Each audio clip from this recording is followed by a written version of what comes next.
put the focus again on nationalism. Since Prime Minister has talked about it and he has chosen an interesting rally venue to speak about it, why do you think the BJP is bringing that? No, BJP strategy is always, they start with development.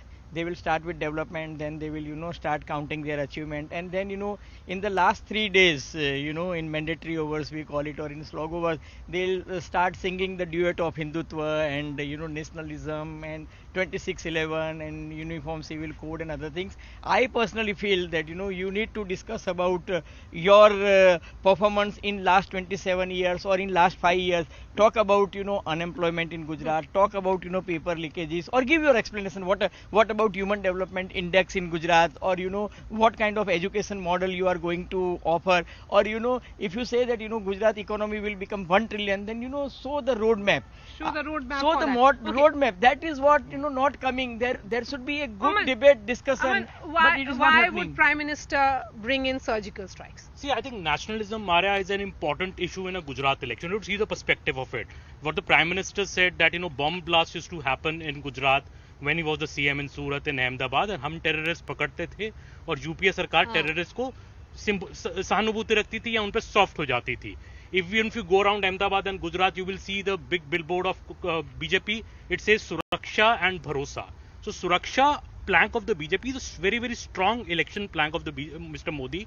He's saying that इस state में लोगों ने youngsters ने curfew नहीं देखा 20 साल से, वो बॉम्ब ब्लास्ट भी ना कभी देखे. So that pitch of the BJP is very, very central to Gujarat, the pitch of nationalism, pitch of giving peace and security.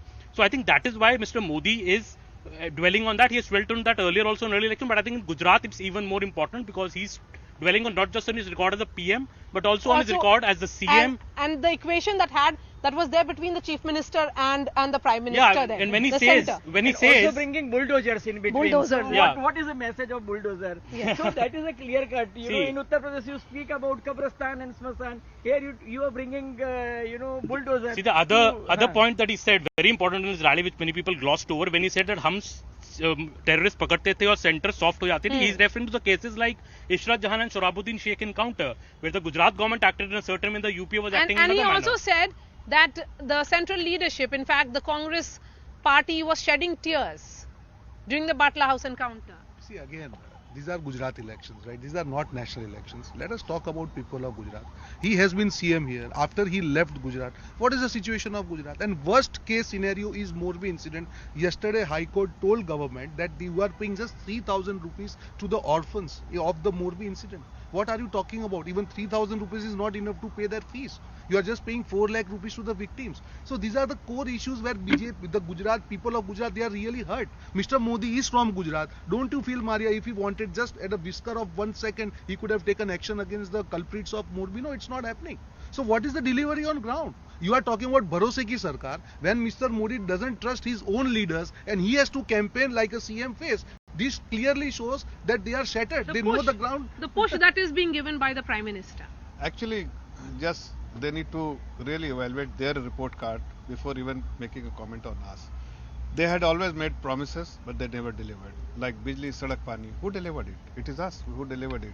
Because we always realize that people need water connection, they need tap water, they need electricity, they need roof. Those who are homeless, they need the roof, and we have been able to deliver it to the people. That's why people have been very confident about us that whatever we will promise, we will deliver it. Unlike them, they have always made tall promises, but when it comes to delivery, they have failed miserably. And that is why when you talk to people on the street, you will find that everybody will echo that yes, we have confidence in Bharatiya Janata Party because whatever promises they have made so far, they have delivered. For instance, how many colleges and universities we have made? From 15 in 2000, in last 27 years, we have from 15 it is now 133 universities. In terms of medical seats, from 500 to now is 6,000.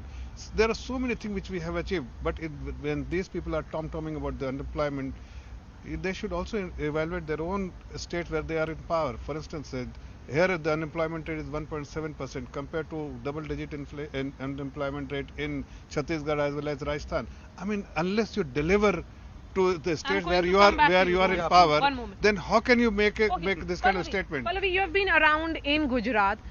we have seen that, in comparison to 2017, when there was a contest, here this time around there's a new entrant. But that buzz around that new entrant in Aam Aadmi Party is no longer there. Both Zafar Islam and Rohan Gupta may be disagreeing on everything, but on one issue that they will agree is that Aam Aadmi Party is not a player. Both of them will agree that this is a bipolar contest. According to you, why would the BJP raise this issue of nationalism in a bipolar contest? They understand that it's very different from 2017. The BJP is in a pole position firmly. Yeah, but before that, I also think it's really baffling, and I know Rohan is known to be very upset about that. I find it very baffling that the Congress party has actually kind of given up the fight. I mean, in 2017, I had followed Rahul Gandhi in his bus yatra where all these three boys were with him.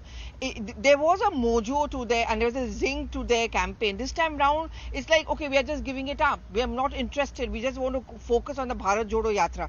Nationalism has always been a sticky wicket for the Congress party, for UPA. Let's not forget 2019, the main pitch on which Modi came to power was on a weak prime minister, and UPA being a weak government. He's just trying to replay that. But having said that, there are always going to be surprises. He keeps changing his narrative. His next big rally may be on something else. So they decide the goalposts, they decide the narratives, and they set the agenda. The Congress is usually, is left to defend itself. Though, to be very fair, I think Mallikarjun Kharge tried to defend the party very, very strongly at that press conference. But I think, they said that BJP sets the agenda. Congress is scrambling to defend itself, and they just get mired in that thing one after another. But I just don't understand really that why the Congress has lost its mojo. Rohan, from 2017, when you had put up a fight, and Pallavi, to a great degree, at that time it was also Ahmed Patel factor who tried but to Rahul Gandhi himself was crisscrossing. Together, all factions of the Congress together. This time, the Congress is not even seen to be fighting. Maria, Why if you is the remember Congress not fighting? 2017, Temple run Temple run as well. Temple run by Rahul Gandhi, and this Hardik Patel, Jignesh Mewani and Alpesh Thakur.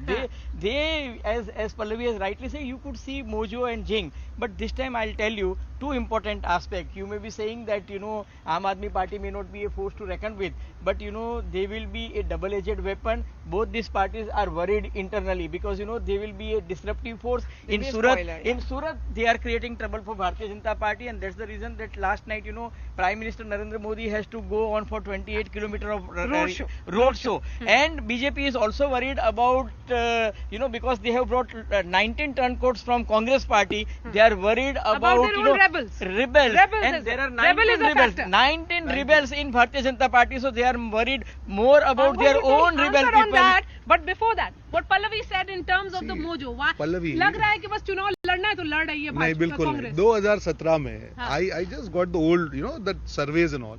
None of the survey gave us more than 40 seats in 2017. So all these mojo came after the results. So this time also same thing will come. So नहीं पर आपका कोई भी poll आप निकाल के देख लीजिए Pallavi. Even your poll was there where you were giving 36 to 40 seats. आप निकाल के देख लीजिए. My point here is the Congress campaign this time was very focused. We started with the 8 promises of Congress party. We went Who was leading the campaign?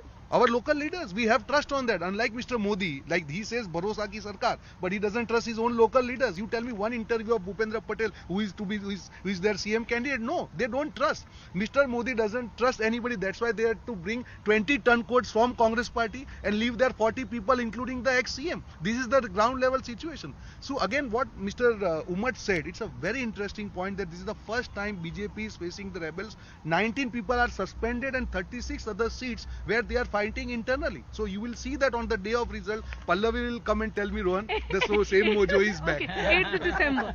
So by default, Congress party is hoping that by default, they are going to get power.